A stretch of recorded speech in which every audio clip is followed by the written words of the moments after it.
ये आपको बता दूं, ये इम्प्लीमेंटेशन भी हो चुका है। एमसीडी के तीनों जोन जो हैं दिल्ली के, उन्होंने जो कर्मचारी हैं खासतौर पे सफाई कामगार, उनको सुबह 7 से 5 बजे 12 घंटे का ये तुगलकी फरमान और नौकरी का जारी कर दिया है। और जो छोटे मोटे अधिकारी हैं जैसे दरोगा, एएसआई वगैरह, उनको तो सुबह 7 बजे से रात को 10 बजे तक का कानून उन्होंने ये पास कर दिया है। और ये पूरी तरह गुंडागर्दी हो रही है।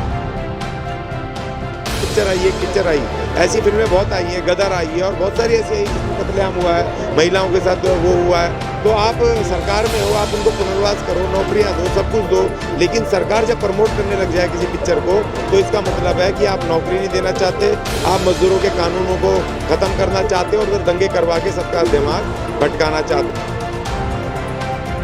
जंतर मंतर मांग करें, इसके बारे में क्या कहना चाहिए? आज यहाँ पर जंतर मंतर पर श्रमिक संगठन इकट्ठा हुए हैं। हमारी मांगे हैं कि निजीकरण को बिल्कुल देश में बंद कर दिया जाए और साथ ही साथ जो ठेकेदारी प्रथा है, ठेकेदारी प्रथा में मजदूरों के सारे अधिकारों का हनन हो रहा है, तो ठेकेदारी प्रथा बंद कर दी जाए और जो ये श्रमिक कानून लागू किए गए हैं, इन सभी को रद्द किया जाए।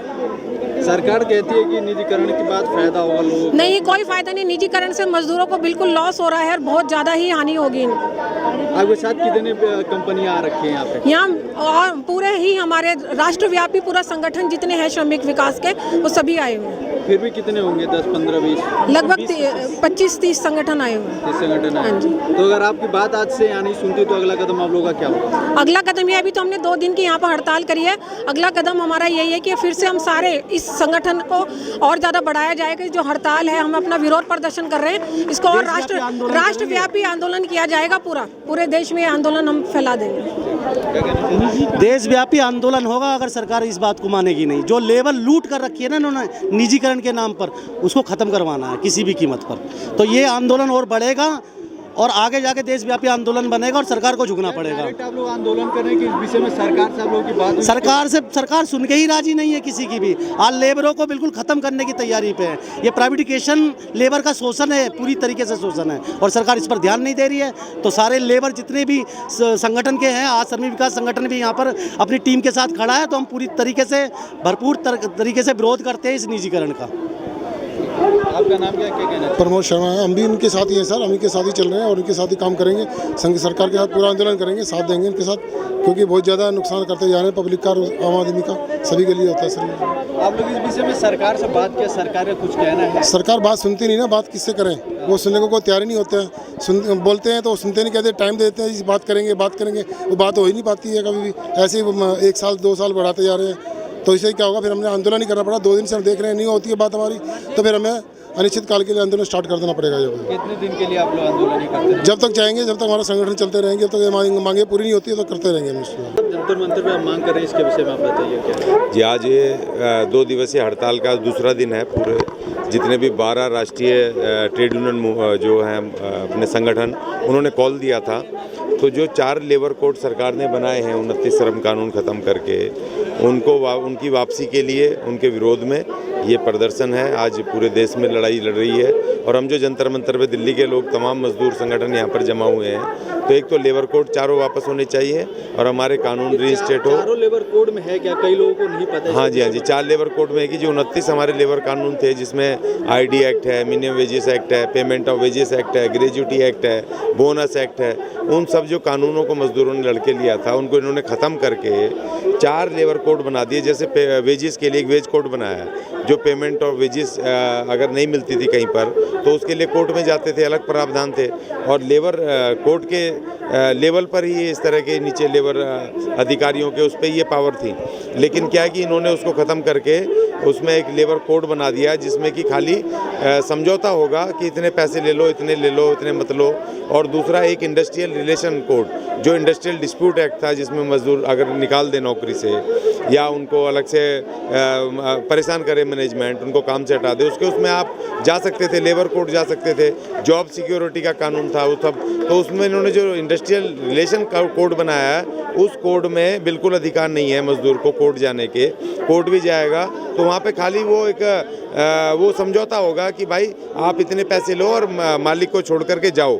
आपका कोई अब जैसे पहले कोर्ट ऑर्डर कर दिया करते थे कि इनको ड्यूटी वापस लो और पूरा बैक वेजेस दो, ब्याज के साथ दो, वो सारी चीज़ें ख़त्म, वो बाउंडिंग्स ख़त्म हो गई। और इन्होंने इसी तरह से 2 कोड और बनाया, एक सोशल सिक्योरिटी कोड बनाया है, जिसमें कि जो हमारा सोशल ESI और प्रोविडेंट फंड था उसको भी अब मैनेजमेंट के ऊपर छोड़ दिया गया है। और एक कोड इन्होंने और बनाया है जिसमें कि ये हड़ताल करने का अधिकार वगैरह सब खत्म कर दिए इन्होंने, ये ट्रेड यूनियन बनाने का अधिकार सब खत्म कर दिया।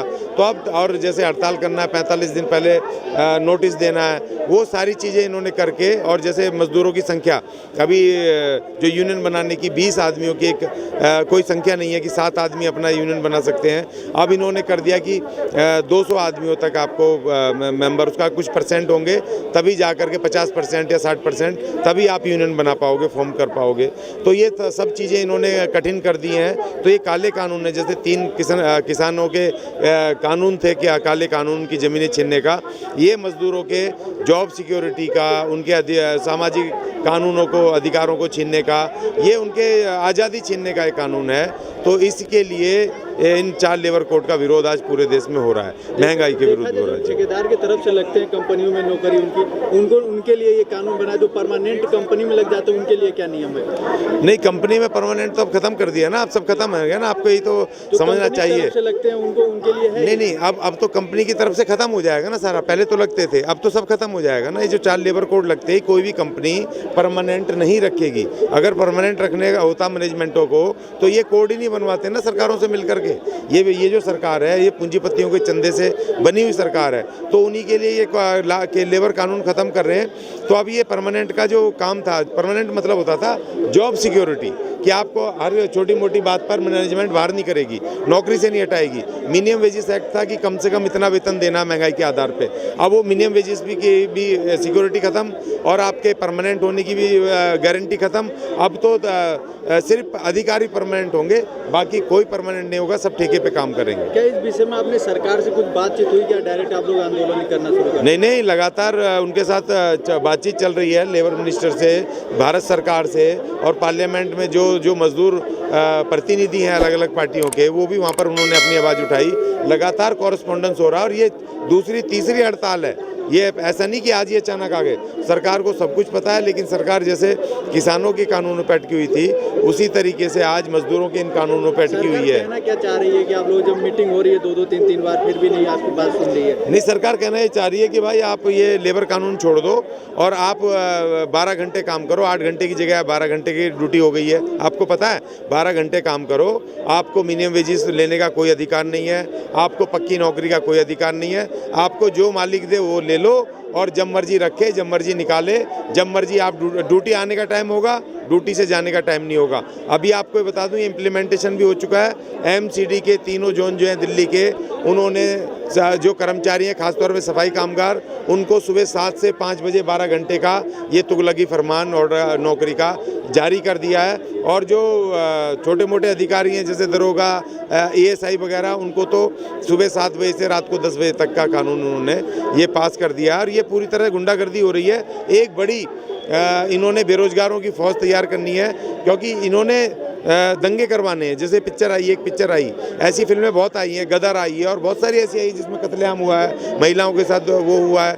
तो आप सरकार में हो, आप उनको पुनर्वास करो, नौकरियां दो, सब कुछ दो, लेकिन सरकार जब प्रमोट करने लग जाए किसी पिक्चर को, तो इसका मतलब है कि आप नौकरी नहीं देना चाहते, आप मजदूरों के कानूनों को ख़त्म करना चाहते हो और उधर दंगे करवा के सबका दिमाग भटकाना चाहते हो। क्योंकि सब नागरिक हैं, जो भी विक्टिम है, यहाँ पर SC ST रोज़ उनके ऊपर अटैक होते हैं, उनकी महिलाओं के साथ अत्याचार होते हैं, रोज़ उनको पिटाई होती है, और दूसरे हैं OBC हैं, दूसरे हैं, और गरीब कमज़ोर मजदूर, उनके ऊपर तो रोज़ अन्याय होता है। तो भाई आप कितनी फाइलें बनाओगे? अब बशर्ते इस बात के अलावा कि आप उनको न्याय दो, आप उनको पुनर्वासित करो, आप उनको सुरक्षा दो, आप उनको न्याय दो। ये काम किसका? सरकार का है ना। एक पिक्चर का काम है क्या ये? सरकार का काम है ना। तो आप सरकार एक पिक्चर दिखा के सरकार में सांप्रदायिक हिंसा फैलाना चाहते हो। तो इन सब चीज़ों को लेके महंगाई दिन पे दिन बढ़ रही है। अभी देखो, आज भी 40 आपने द कश्मीर फाइल्स का जिक्र कर रहे हैं, वहाँ पे धारा 370 हटा दिया कश्मीर में, तो अब तो लोग वापस जा सकते हैं। सरकार पहले, तो वही तो हम कह रहे हैं ना, आपकी बात को हम बड़ा कर रहे हैं कि जब धारा 370 हट के आज देख में 1 साल से ऊपर हो गया, तो अब तो और वहाँ पर उन्होंने जो यूनियन टेरिटरी बना दिया है, स्टेट का भी दर्जा खत्म कर दिया, उनको 3 भागों में बांट दिया है, एक तो कश्मीर का, एक जम्मू का और एक लद्दाख का, 3 इलाके उन्होंने बांट दिए हैं। तो अब तो आपको आसान हो जाना चाहिए, फौज आपके पास है, अर्धसैनिक बल आपके पास है, पुलिस आपके पास है और वो गवर्नर रूल आपके पास है, 8 साल से सत्ता आपके पास है पूरे देश की, तो आप उनको क्यों नहीं ले जा करके आप वहाँ विस्थापित जो हैं उनको वापस रखो, वहाँ पे उनको काम दो, उनका सम्मान करो, उनको न्याय दो, कोर्ट कचहरी से न्याय दो। तो आप क्यों नहीं दे रहे हो? आप किसको कह रहे हो? जनता को क्यों भड़का रहे हो भाई? आप आपस में क्यों लड़ाई जंगे करवा रहे हो? मजदूर तो मजदूर है, चाहे मुसलमान हो, हिंदू हो, SC हो, ST हो, सिख हो, जो भी नौकरियां हम काम करते हैं इकट्ठे फैक्ट्रियों में, जब हमारी तनख्वाह नहीं मिलती हम मिल करके लड़ते हैं, जब हमें हमारा बोनस नहीं मिलता हम मिल के लड़ते हैं। वहाँ पे कोई जाति नहीं, कोई धर्म नहीं है। आज यहाँ तमाम आप पूछ लो, अलग अलग जातियों धर्मों के लोग हैं, सब मेहनत करने वाले लोग हैं, क्योंकि उनका अब लेबर कानून छीन रहे हैं, तो सब मिल के लड़ रहे हैं ना। यहाँ पे आप जाति धर्म की बात करोगे क्या भाई? देखो, हमारी सिंपैथी है जिन लोगों के विरुद्ध हिंसा हुई, हिंसा के हम विरुद्ध हैं। हम तो मजदूर मेहनत करने वाले हैं, सड़क से लेके हवाई जहाज बनाते हैं, रोज हम बिल्डिंगें बनाते हैं, सब काम करते हैं। उस समय हम ये नहीं देखते हैं कि इस बिल्डिंग में कोई मुसलमान आएगा, हिंदू आएगा, सिख आएगा, ईसाई आएगा, इस गद्दी पे कौन बैठेगा, कौन नहीं बैठेगा, इसमें नौकरी कौन करेगा, कभी देखते हैं क्या? हम नहीं देखते, तो हमें क्यों बांट रहे हो भाई? और आज आपकी बात नहीं सरकार तक सुन पा रही है, तो अगला कदम आप लोग क्या उठाने की कोशिश करेंगे? नहीं, देखिए, सरकार तक पूरी आवाज़ जा रही है, पूरा सिस्टम है, पूरे देश बंद है आज। ये समझ लो आपकी जो पूरे देश में खबर आ रही है, देश के 20 राज्य तो पूरी तरह ठप हैं। कल BBC इंडिया ने भी दिखाया था, पूरे दुनिया में कल और आज की दोनों की चर्चा है, ऐसा नहीं है?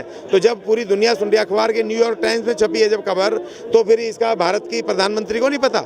जब न्यूयॉर्क टाइम्स में छपना कोई आसान काम है और वो छाप रहे हैं, उनको मजबूर होकर छापना पड़ रहा है, तो भारत सरकार को नहीं पता? आंख मूंद के बैठे हुए हैं। जब मोदी जी एक छींक मारते हैं तो ये कहते हैं, देखा मेरी छींक कितनी बढ़िया है, वो न्यूयॉर्क टाइम्स में छपी है, वहाँ यूरोप में छपी है, विदेशों में छपी है। तो जब हमारी मजदूरों की खबर न्यूयॉर्क टाइम्स में या विदेशों में BBC दिखा रहा है, तो इनको अंधे हैं क्या? इनको दिखाई नहीं दे रहा कि हमारा मजदूर लड़ रहा है, आज इतनी सारे के सारे सड़कों पर हैं?